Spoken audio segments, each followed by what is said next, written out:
তাশরাবান্না খামরান ফান্নাহু রাসা কুল্লি ফাহিশা, তোমরা নিশাদার দ্রব্য পান করবা না। কেন? নিশাদার দ্রব্য সমস্ত অশ্লীলতার মূল, যত অশ্লীলতা আছে সমস্ত অশ্লীলতার মূল, অশ্লীলতার মাথা নিশাদার দ্রব্য। আপনারা কি কষ্ট পাচ্ছেন? আলোচনা শেষ করে দেব না? তাহলে সমস্ত অশ্লীলতার মূল কি? নিশাদার দ্রব্য, সমস্ত অশ্লীলতার মাথা। কেন? একটা যুবক প্রথমে বড় ধরনের নেশায় জড়িয়ে পড়ে না। কি করে? প্রথমে ও বিড়ি খায়, সিগারেট খায়, তারপরে যখন অভ্যস্ত হয়ে যায় সেগাটাগা খেয়ে গাঞ্জা খায়, তারপরে ইয়াবা খায়, হিরোইন খায়, ফেন্সিডিল খায়, মদ খায়, আরো যত নিশাদার দ্রব্য আছে এগুলো পান করে। এরপরে ও সমাজের জন্য হয়ে যায় কীট পতঙ্গ, সমাজের জন্য হয়ে যায় একটা ক্ষতিকারক বিষ, আর ও হয়ে যায় মাতাল, আর ওই নারীদেরকে ধরে ধর্ষণ করে, অন্য মানুষদেরকে হত্যা করে। অত আকল নাই, অত বিবেক নাই, অত বুদ্ধি নাই। একথা তো আল্লাহর নবী বলেছেন, নিষেধার দ্রব্য যারা পান করে আল্লাহ তাআলা তাদের কাছ থেকে বিবেক উঠিয়ে নেয়, আকল উঠিয়ে নেয়। মদ হারাম সবাই জানে, ইয়াবা হারাম সবাই জানে, এগুলো খাওয়া যাবে না সবাই জানে, গাঞ্জা খাওয়া যাবে না সবাই জানে, কিন্তু এক শ্রেণীর হুজুররা আছে, তাদেরকে যদি বলা যায় জর্দা কি, তাহলে হুজুর বলে মাকরুহ। হুজুর যদি বলে মাকরুহ, তাহলে সাধারণ লোকজন আর কি করবে? তা আমাকে একজন বলল, ওই হুজুর তো বললো মাকরুহ। তখন আমি বললাম, ওই হুজুর যে খায়, কয় খায় আপনি জানলেন কেমনে? কয় জিজ্ঞেস করে দেখেন। ও কখনোই মাকরুহ বলবে না, ও হারামই বলবে, ও খায়। এখন ও যদি হারাম বলে, কেউ দেখেছে, তাহলে ও পড়ে যাবে বিপদে, তাই ও বলেছে মাকরুহ। এক হুজুরকে আমি বললাম, আপনি জর্দা খান কেন? কয় এটা মাকরুহ। তখন আমি বললাম, মাকরুহ মানে কি? কয় খারাপ। ও খারাপ জিনিস খায়, আবার এটা নাকি ভালো। আচ্ছা বলেন তো, ও দাদু, আপনি যে জর্দা খান আর একটা ছেলে বিড়ি খায়, ওকে দেখে বলতেছেন স্যার ওই একটা ভালো ছেলে হলো, ও হলো খারাপ। কেন? ও সিগারেট খায়, ও নেশা পান করে, আর আপনি কি খান? জর্দা খান। আচ্ছা বলেন তো, যে জর্দা খায় এটাই বেশি খারাপ, নাকি যে সিগারেট খায় ওটাই বেশি খারাপ? জর্দা বেশি খারাপ। কেন? সিগারেটের ধোঁয়া খায়, আর দাদু আপনি জর্দা পুরোটাই খান। সিগারেটের যে তামাক পাতা ওটা হলো সামসুল, আর আপনি যেটা জর্দা খান ওটা হলো ডাইরেক্ট তামাক পাতা। ডাইরেক্ট তামাক পাতা তৈরিকৃত জর্দা আপনি খান। আমি আমার বাপের সাথে, আমার আব্বা তোমাকে কখনো কাজে নিত না, আমরা গরিব মানুষ, তো মাদ্রাসায় পড়তে অনেক টাকার দরকার হতো, ভর্তি হতে টাকার দরকার লাগতো। তা আমি আমার আব্বাকে বলতাম, আব্বা চলেন আপনার সাথে কামলা দিতে যাই। কামলা তো বোঝেন তাই না? মানুষের জমিতে কাজ করা। আমি বুঝবেনই তো, আপনিও সিরাজগঞ্জের, আমিও সিরাজগঞ্জের। তা আমি আমার আব্বার সাথে কামলা দিতে গেলাম মানিকগঞ্জ গোলাইডাঙ্গা নামক এলাকায়। তো আমাদের বাপ বেটার কাজ করলো তামাক খেতে। কি খেতে? তামাক খেতে 10 দিন কাজ করলাম। কয়দিন? এই 10 দিন খালি কাজই করলাম, বাপকে কোনো ডিস্টার্ব করলাম না। 10 নম্বর দিন বাপকে বলা শুরু করলাম, আব্বা কি এই তামাক খেতে ইঁদুরের বাসা নাই কে? আব্বা কি এই তামাক খেতে শিয়ালের বাসা নাই কে? কারণ 10 দিন গবেষণা করছি। আব্বা কি এই তামাক পাতায় পোকা নাই কে? আব্বা কি এই তামাক পাতায় কোনো বিষ, কোনো পোকা মারার জন্য মেডিসিন দেওয়া হয় না কে? আব্বা জি। আচ্ছা ওই যে সরিষার খেতে বেড়া বাউন্ডারি আছে, তামাক খেতে বেড়া বাউন্ডারি নাই কে? তখন আমার আব্বা বলতেন, বাবা তামাক কোনো প্রাণী, কোনো পোকামাকড় খায় না, এই জন্য তামাক খেতে বেড়া বাউন্ডারি লাগে না। তাহলে বলেন তো কে খায়? এখন যদি আমি বলি যারা এই নেশা জাতীয় পাতা খায়, গুল খায়, জর্দা খায়, এরা হলো ছাগলের মতো। কি হবে? ছাগলের মান সম্মান সব যাবে। কেন? ছাগল তো খায় না, ছাগলের উপরে অপবাদ দেওয়া হবে। এজন্যই তো আল্লাহ বলেছেন, চক্ষু আছে দেখেও দেখে না, কান আছে শুনেও শোনে না, অন্তর আছে বুঝেও বোঝে না। কেন? ওই যে সিগারেটের প্যাকেট, ওই যে জর্দার কৌটা লেখা আছে যে জর্দা ক্যান্সারের কারণ, ওই যে সিগারেটের প্যাকেটে লেখা আছে ধূমপান বিষ পান, ধূমপানের কারণে স্ট্রোক হয়, ধূমপানের কারণে ক্যান্সার হয়, ধূমপানের কারণে হৃদয় রোগ হয়। ওই কোম্পানি জানে আমার ধূমপান যারা করবে তারা তাড়াতাড়ি মরবে, তা আমি যদি একথা না বলি তাহলে সরকার আমাকে বিচারের আওতায় ফেলাবে, তাই সে প্যাকেটে লিখে দিয়েছে ধূমপান বিষপান। আর এই জনগণ এমন বোকার বোকা, এরা বুঝে দেখে শোনে, তারপরেও মনে হয় শোনে নাই, তারপরেও মনে হয় বুঝে নাই, তারপরেও মনে হয় দেখে নাই। এজন্য আল্লাহ তাআলা বলেছেন উলাইকা কাল আনআম, এরা চতুষ্পদ জন্তু জানোয়ারের মতো। এরপর বললেন না বালহুম আদল, এর চেয়ে খারাপ। তার মানে শূকর, কুত্তা, ছাগল, শ্রীগাল, শূকর এবং যত নিকৃষ্ট প্রাণী আছে সবগুলোর চেয়ে খারাপ যারা নিষাদার দ্রব্য পান করে। আপনি কেন নিষাদার দ্রব্য পান করবেন? আপনি বলেন আমি তো জর্দা খাই, আমি তো মাতাল হই না, আমি তো বড় মানুষ। আপনার জর্দা আমার মুখে ফেলে দেন, আমাকে খাওয়াইয়া দেন, দেখবেন আমি স্টেজে এবং গড়াগড়ি করবো। কেন? আমি তো জীবনে জর্দা খাইনি, তা আমি খেলে মাতাল হয়ে যাব। ওই ছোট একটা বাচ্চার মুখের ভিতরে আপনি গুল ঢুকিয়ে দেন, জর্দা ঢুকিয়ে দেন, দেখেন এলোমেলো করে ঘোরা শুরু করবে। আর যেই বস্তু বেশি খেলে বিবেকের ক্ষতি হয়, অল্পটাই হারাম। যে বলবা জর্দা খেলে আমার নেশা হয় না, ওকে এক কইটা খাওয়াবে, খা। এক কইটা তো অনেক বেশি না, তাই না? কয়েক প্লেট ভাত খেয়ে ওঠে, আর এক কইটা খেলে কি হবে, দেখি তোর জ্ঞান থাকে কিনা। যদি জ্ঞান থাকে তাহলে এটা হারাম না, আর যদি না থাকে তাহলে বুঝবে এটা হারাম। যারা জর্দা খাবে, নিষাদার দ্রব্য পান করবে, আল্লাহ তাদেরকে তিনাতুল খাবাল খাওয়াবেন। তিনাতুল খাবাল কি? জাহান্নামীদের শরীর থেকে রক্ত, মাংস, পুজ গলিত মিশ্রিত যেই জুস, আল্লাহ এটা খাওয়াবে। কেন তারা নিষাদার দ্রব্য পান করলো? এজন্য আল্লাহ নবী বললেন নিষাদার দ্রব্য পান করবা না। কেন? ওটা সমস্ত অশ্লীলতার মূল।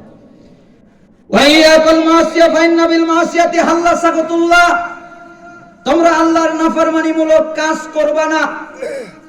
যেই কাজ আল্লাহ নিষেধ করেছেন, যেই কাজ আল্লাহ হারাম করেছেন, ওই কাজ তোমরা করবা না। কেন? আল্লাহর নিষিদ্ধকৃত কাজ করলে আল্লাহর রাগ বেড়ে যায়, আল্লাহ রেগে যায়। অতএব নিষেধকৃত কাজ করবা না, অতএব আল্লাহ যা হারাম করেছেন ওই কাজ করবা না, তাহলে আল্লাহর রাগ বেড়ে যাবে। 6, তোমরা জিহাদের ময়দান থেকে পালিয়ে যাবে না কখনো। সমস্ত মানুষ যদি মারা যায় তবু তুমি পালাবে না। 7, মহামারী কবলিত এলাকা থেকে পালাবা না। যখন তুমি মহামারী কবলিত এলাকায় চলে গেছো, সমস্ত মানুষ যদি মারা যায় তবুও তুমি ওখান থেকে বের হবা না। তোমার যাওয়া উচিত ছিল না, তুমি কেন গেলা? যেহেতু গিয়েছো অতএব তুমি আর বের হবা না। ওয়া আনফিকা লা ইয়ালিকা মিন তাওলিক, তুমি তোমার পরিবারের জন্য খরচ করবে, ব্যয় করবে, কিপটামি করে কষ্ট দিবা না। স্ত্রীর যা লাগবে তাই দিবে, সন্তানের যা লাগবে তাই দিবে।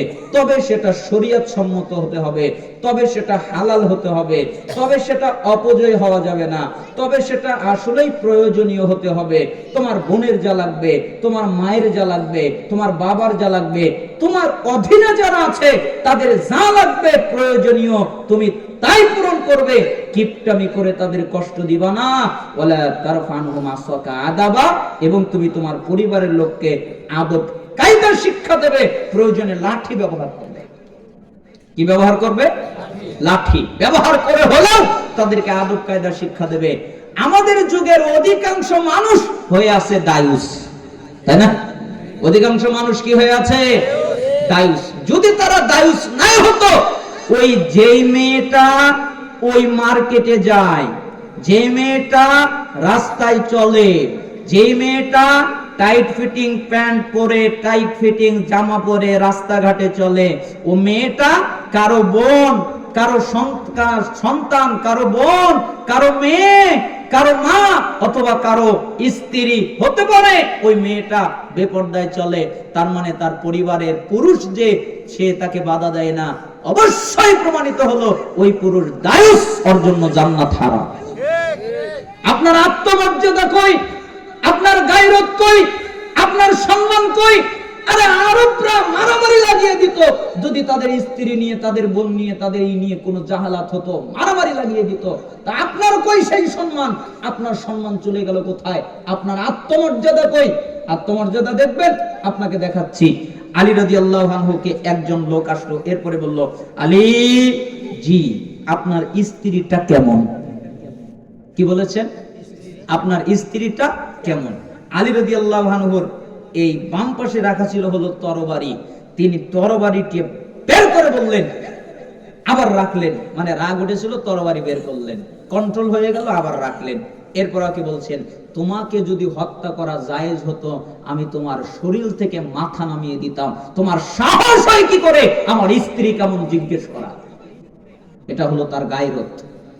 একজন মুশরিক ইমানদার নয়, কাফের বেঈমান মুশরিক একটা উট জবাই করছে, কিছু লোক এসে তাকে জিজ্ঞেস করলো, কি ব্যাপার আপনি উট জবাই করেন কেন? তখন তিনি বললেন, এই উটের উপরে আমার মেয়ে বসেছে, এই উটের উপরে আমার মা বসেছে, এই উটের উপরে আমার বোন বসেছে, এই উটের উপরে আমার স্ত্রী বসেছে, অন্য কোন পুরুষ এই উটের উপরে বসবে এটা আমি সহ্য করতে পারবো না, এটা আমি মেনে নিতে পারবো না, এটা আমার আঘাত কষ্ট হবে, তাই আমি উটটাকে জবাই করে নিচ্ছি। এটা হলো গায়রত, এটা হলো আত্মমর্যাদা। আল্লাহর নবী, একজন সাহাবী বললেন, আল্লাহর নবী আমার স্ত্রী হজে নাম লিখিয়েছে, আমি জিহাদে নাম লিখিয়েছি। আল্লাহর নবী বললেন, যাও যাও যাও, তোমার জিহাদ করার দরকার নাই, তুমি তোমার স্ত্রীর সাথে হজে যাও, তুমি তোমার স্ত্রীর সাথে হজে যাও। একটা স্ত্রী তার মাহরাম ছাড়া হজে যেতে পারে না, তো এই মেয়ে লোক তার মাহরাম ছাড়া মার্কেটে যায় কি করে? ওর বাপ, ওর ভাই, ওর স্বামী এগুলো কি মারা গেছে নাকি? কেন যাবে? আপনার স্ত্রী কেন মার্কেটে যাবে? আপনি নাই, আপনি মার্কেট করে আনবেন। কই আমাদের স্ত্রীদের তো যেতে হয় না, আমরা যাই এনে দেই, বলি এটা তাই ঠিক। কই আমাদের তো যেতে হয় না, আপনার কেন যেতে হয়? আপনার স্ত্রীর কেন যেতে হবে? আপনার বোনের কেন যেতে হবে?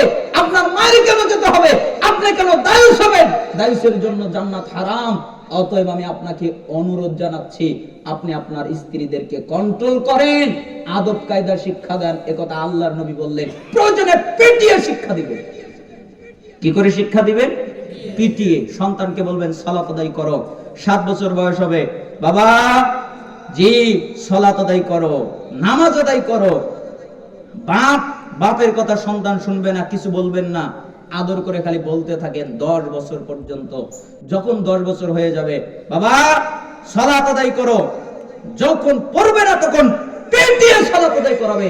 10 বছর বয়স হলে কি করে সালাত আদায় করাবে? পিটিয়ে। কই আমাদের বাচ্চাদের তো সালাত আদায় করে 7 বছর বয়স, কোরআনের অনুবাদ একাই করে। কই আমাদের তো সমস্যা হয় না, তো আপনার হয় কেন? এজন্য আমি আপনাকে অনুরোধ জানাচ্ছি, আপনার পরিবারের লোকদেরকে আদব কায়দা শিক্ষা দেন, প্রয়োজনে লাঠি ব্যবহার করেন। ওয়াখিফুম ফিল্লাহ, এবং তাদেরকে আল্লাহর ব্যাপারে ভয় দেখান। স্ত্রীকে জাহান্নামের ভয় দেখান, স্ত্রীকে আল্লাহর ব্যাপারে ভয় দেখান, সন্তানকে আল্লাহর ব্যাপারে ভয় দেখান, আল্লাহর আযাব কেমন তা জানান, আল্লাহর ক্ষমতা কেমন তা জানান, আল্লাহর শাস্তি কেমন তা জানান, পরিবারের লোকদেরকে জানান, তাদেরকে আল্লাহর ব্যাপারে ভয় দেখান। আল্লাহর নবী 10টা কথা বললেন। 1, কারোর সাথে শিরিক করবে না, তোমাকে যদি হত্যা করায় আগুনে জ্বালিয়ে দেওয়া হয়। 2, পিতামাতার নাফরমানি করবে না, তারা যদি সব ত্যাগ করতে বলে, স্ত্রীর তালাক দিতে বলে। 4, ইচ্ছা করে ফরজ সালাত ছেড়ে দিবা না, কারণ তাহলে সে মুসলমান থাকে না। 4, তোমরা নিষেধার দ্রব্য পান করবে না, সমস্ত অশ্লীলতার মূল বিড়ি, সিগারেট, গুল, জর্দা, তামাক এগুলো পান করবে না। 5, আল্লাহ যেই কাজ নিষেধ করেছেন, হারাম করেছেন, ওই কাজ করবে না, তাহলে আল্লাহ রেগে যায়। 6, তোমরা জিহাদের ময়দান থেকে পালাবা না, যদি সমস্ত মানুষ মারা যায়। 7, তোমরা মহামারী কবলিত এলাকা থেকে পালাবা না, যদি সমস্ত মানুষ মারা যায়। 8, তুমি তোমার পরিবারের জন্য ব্যয় করবে, কিপটামি করে কষ্ট দিবা না। 9, তাদেরকে আদব কায়দা শিক্ষা দেবে, প্রয়োজনে লাঠি ব্যবহার করবে। 10, তাদেরকে আল্লাহর ব্যাপারে ভয় দেখাবে। মিশকাত 61 নম্বর হাদিস, মুসনাদে আহমদ 21570 নম্বর হাদিস, হাদিসের মান সহিহ। আল্লাহ তাআলা আমাদেরকে এই হাদিসের উপরে আমল করার তৌফিক দান করুন। আমি এক রাতের ওয়াজ আর এক রাতে করি না, আপনারা আমাকে ক্ষমা সুন্দর দৃষ্টিতে দেখবেন। আমাকে প্রতিদিন আলোচনা করতে হয়, সেই অক্টোবরে থেকে শুরু করেছি, আমার কোনো গ্যাপ নাই। আবার ওই রমজানের আগ দিন পর্যন্ত আমাকে করতে হবে, প্রতিদিন আলোচনা করতে হবে। ক্ষমা করবেন। 14 তারিখ, আজকে আমার দাওয়াত 13 তারিখে ছিল, 14 তারিখ পড়ে গেছে, আমি আর কথা বলছি না, দোয়া করছি। হে আল্লাহ, আমাদের যারা অসুস্থ তাদেরকে শিফায়ে কামেলা আজেলা দান করেন, দোয়ায় আপনারা আমিন বলেন। হে আল্লাহ, আমাদের যারা অভাবী তাদেরকে অভাব থেকে অব্যাহতি দান করেন। হে আল্লাহ, আমাদের যারা ঋণী তাদেরকে ঋণ থেকে রক্ষা করেন। হে আল্লাহ, আমাদের মধ্যে যে যে মুসিবতে আছে সেই মুসিবত থেকে পানা মঞ্জুর করেন। আল্লাহ, আপনি আমাদের দুনিয়ায় কল্যাণ দান করেন, আপনি আমাদের আখিরাতে কল্যাণ দান করবেন, আপনি আমাদেরকে জাহান্নামের আযাব থেকে রক্ষা করবেন। হে আল্লাহ, আমাদের জন্য যা কল্যাণকর আপনি তা দান করেন। আল্লাহ, আমাদের জন্য যা অকল্যাণকর তা থেকে আপনি আমাদেরকে হেফাজত করেন। আল্লাহ, ফিলিস্তিনের মাটিতে মুসলিমদেরকে আপনি রক্ষা করেন, তাম পৃথিবীতে যত মুসলিম আছে তাদেরকে আপনি রক্ষা করেন। আল্লাহ, মুসলিমদেরকে আপনি শক্তি সাহস দান করেন। আল্লাহ, আপনি আমাদের দেশটাকে ইসলামিক রাষ্ট্র হিসেবে কবুল করেন। আল্লাহ, আপনি আমাদের দেশে ইসলামিক শাসক দান করেন। আল্লাহ, আপনি আমাদের সংবিধান কোরআন আমাদেরকে উপহার হিসেবে দান করেন। আল্লাহ, এই ওয়াজ মাহফিলকে কবুল করেন। এই ওয়াজ মাহফিলের সাথে যারা যে কোনো ভাবে জড়িত তাদের কবুল করেন, যারা দান করেছে তাদের দান কবুল করেন, আর যারা করে নাই তাদেরকে করার তৌফিক দান করেন। আপনারা যারা পুরুষ নারী এখানে উপস্থিত, আমার আলোচনা পুরুষ নারী প্রত্যেকের জন্য একই, আমি তাদের জন্য দোয়া করছি আল্লাহর ওই কথা অনুযায়ী। হে আল্লাহ, আপনি সবাইকে মাফ করে দেন এবং সবার পাপকে নেকিতে পরিণত করে দেন। সুবহান রাব্বিকা রাব্বিল ইজ্জাতি আম্মা ইয়াসিফুন ওয়া সালামুন আলাল মুরসালিন ওয়ালহামদুলিল্লাহি রাব্বিল আলামিন। সুবহানাকাল্লাহুম্মা বিহামদিক আশহাদু আল্লা ইলাহা ইল্লা আনতা আস্তাগফিরুকা ওয়া আতুবু ইলাইক। আসসালামু আলাইকুম ওয়া রাহমাতুল্লাহ।